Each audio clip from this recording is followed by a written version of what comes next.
Hello and welcome to another Big Board review. In this episode, we've got a bottle from one of my favorite distilleries. Let's see how a Green River Full Proof fares on the Big Board. Stay tuned after the break.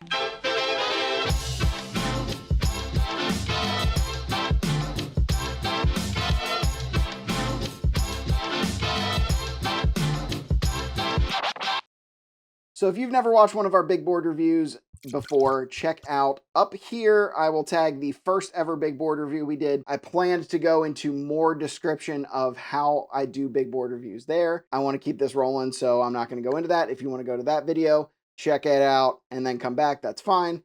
But basic gist is we are going to score this whiskey on nose and taste. Basically nose, palate, and finish are both taste. They're linked to the actual drinking experience, and then we're gonna give it a score and throw it up on the big board. So here's how we set that up. First things first, gotta set our palate with our palate setter whiskey.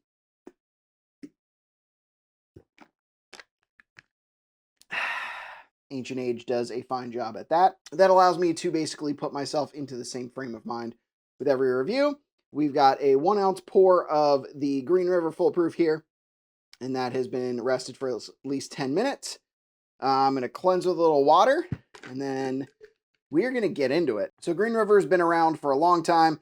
I know back in the 1920s, they had a whiskey without regret slogan. They did close down for a while, and they reopened, I want to say in the mid-2000s, as the Oz Tyler Distillery, which had a very terrible thing called TerraPure, which was their attempt at making a whiskey with science, and it went horribly. So if you ever look up TerraPure and see that that was what is now the Green River Distillery, just know that they're doing things very different now. Green River, I think, started releasing things, it was either last year or 2 years ago. Pretty shortly after, we did a video on this channel about their Green River regular offering versus their weeded offering. And in that video, I posited that their stuff would be better at higher proof, not just 90. So they do have single barrels out.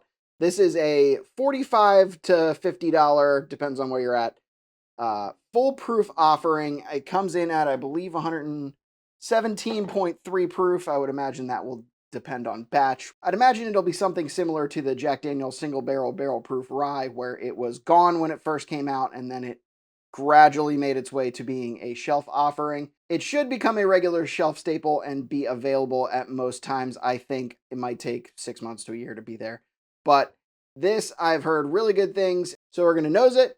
We're going to taste it. We're going to give you a summary, a comparison to another available bottle, and I've already got that in my head. And we're going to talk value, and then we're going to put it up on the big board. So without any further ado, let's just get at it. This has been marinating, and I'm ready. Let's get into it. Cheers. So immediately on the nose, it's a lot of grape. Like if you were walking through a vineyard, like that's immediately what I smell. There's a little bit of like a floral, like honeysuckle note behind that. A little bit of like a whipped cream kind of thing going on. Like it's faintly creamy. There is a little hint of ethanol, but it's not overpowering. I mean, it's 117 proof, so there should be some form of ethanol in the nose. It's very light and delicate. Like it's almost like whipped cream covered berries. It's almost summer desserty. I am going to give this, it's so tough because I love this on the nose. I think the nose is everything that I want it to be. It's lacking a little balance. Like there's not like leather or oak like I generally like on things. I like it to have some sweet and then some balancing notes to that. So I'm going to give it a 4. We're going to go with just a 4. Really good. I like it. It's lacking a little bit of the grounding notes. So time to give it a taste. Cheers. So on the palate, it's got like a licorice kind of thing going on, and it's a little hot. Like it doesn't seem like the fruit flavors are there. It's kind of got a flow to me. Like it's like licorice to molasses to oak. It definitely isn't thick. It's bordering on thin. The more that I drink it, I think I'm getting used to it. It's molding more towards like a butter and molasses kind of palate with some oak on the back end. And then that like buttery finish is what's shining through. It's not fruity. Maybe a little bit of honeysuckle on there like I had on the nose, but those fruit notes are not coming through, although it is still pretty sweet.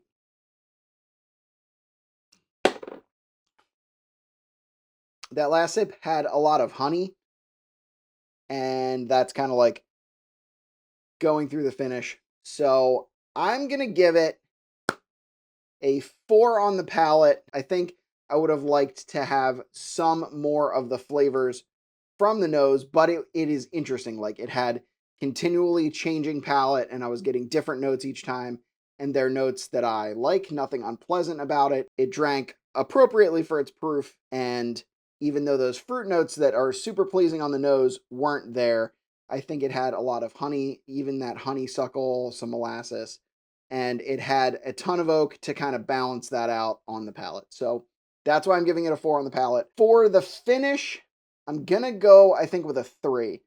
It's a little bit thin, like it's trending towards thin, although there is kind of a buttery flavor to it. It's not coating, although the finish does linger. So instead of giving it a 2, I think I bumped that up to 3. 4 on the nose, 4 on the palate, 3 on the finish gives us a total of 11. I know I'm being a little nitpicky here, but I wish that grape note had gone all the way through. There is Green River whiskey out there where the grape note goes all the way through the nose, palate, and finish, and I love that. I think it's some of my favorite whiskeys. It's very Stag or Buffalo Trace-esque to me, and that's not necessarily what this was. I think it's still delicious and very interesting. It's just not quite what I was expecting or what I want out of it. So I think that's why it dropped a few points in some of the key categories. However, this is a $50 whiskey, right? And there are not a lot of other $50 whiskeys, especially ones that are consistent. There's 2 about this price point that I like just about as much. The first one being $17.92 full proof. I think a lot of those are really good, although they drink pretty hot, but they're around that $45 to $50 price range and are really good. And then the other one would be Blue Note Uncut, which is also Green River. The really, really good ones that were outside from the Fallen Rick House and got direct sunlight, and I think got a lot of flavor from that, I think are gone now. It feels like the Green River Uncuts that I've had recently are a little bit of a decline in quality from those, but they're still, I think, very good, especially for $45. They are pretty much top in the value traits. For a comparison for me, I think, is one that people would say is their favorite $45 to $50 bottle, and that is Wild Turkey Rare Breed. It is cheap, it's available, and it drinks appropriately for its proof. It's not going to blow you out. It has some fruit flavors.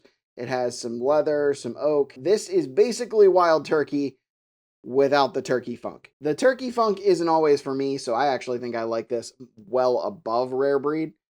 But I think if you're looking for a comparison for an easy to find bottle, that's it. And at some point I will put this up against Rare Breed.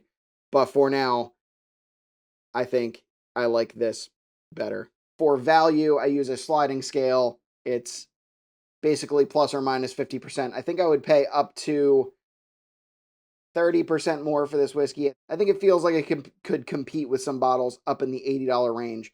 So I'm going to give it an 8 on value. I would probably buy this over a Redwood Empire Cask Strength if I'm being perfectly honest. So I think it has value up in that $80 range. All of that said, it is now time to put it onto our big board. So we need to give it 11 points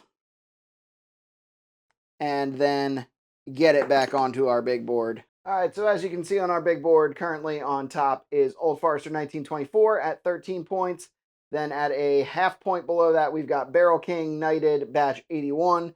That is Matt Porter's first batch. So Green River Full Proof is going to go on here. So it did come in a little bit lower there, but I think it's really good. Honestly, I think the first 2 whiskeys are going to end up being probably top 10 of the year when we get around to it. So even though it's third on the board, I think it'll probably land a little bit higher when we get there. So Green River Full Proof, I think, is really worth picking up if you get the chance, especially at MSRP. Definitely drop a comment if you've had this, especially if you want to comment on my spicy take that it's better than Rare Breed. I know that there are some people out there who are going to staunchly disagree with me, and there's some people out there who are going to super agree with me. I would love to hear your take on it in the comments. We have some upcoming stuff. We're going to have our State of the Industry live stream coming up probably the end of September. I need to nail down a date for that. But September 7th, we are coming back this year with another fantasy whiskey draft. So if you like fantasy football or any other fantasy sport and you also like whiskey, it is kind of the love child of both of those things. It's a lot of fun. And this year, thanks to Sherry from Bourbon Besties, we've kind of figured out a way that we can make it a real fantasy season, not just a mock draft. So stay tuned for that. It is September 7th at 8 o'clock.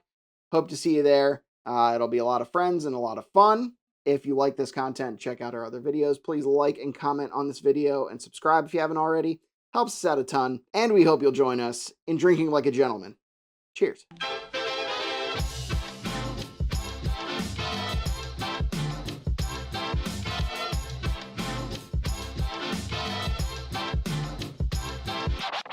Love that. All right, cool. Got that done. Awesome.